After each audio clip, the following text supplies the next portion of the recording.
Здравейте! Аз съм Макс, вашето куче-разказвач и главен инспектор по изгубени чорапи. Готови ли сте за едно приключение?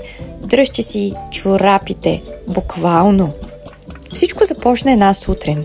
Събудих се, протегнах се сладко и загледах тавана. И какво мислите видях? Чорап! Но не просто чорап, а летящ чорап, висящ от вентилатора, върчащ се като хеликоптер. Помислих си, това определено не е мястото за чорапи. Това е мистерия. Сложих си въображаемата детективска шапка и тръгнах по следите. Първо проверих под леглото. Имаше само стара играчка. После огледах коша за пране. Както винаги беше пълен. Подуших въздуха и намерих още един чорап. Този път на главата на плюшеното ми мече. Някой разнася чорапи из къщата. Иска да ги пусне да летят. Следвах следите чак до тавана.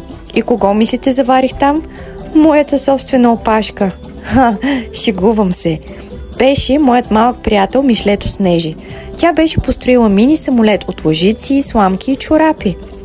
Макс, писна тя, искам да стана първата летяща мишка, но чорапите ми свършиха.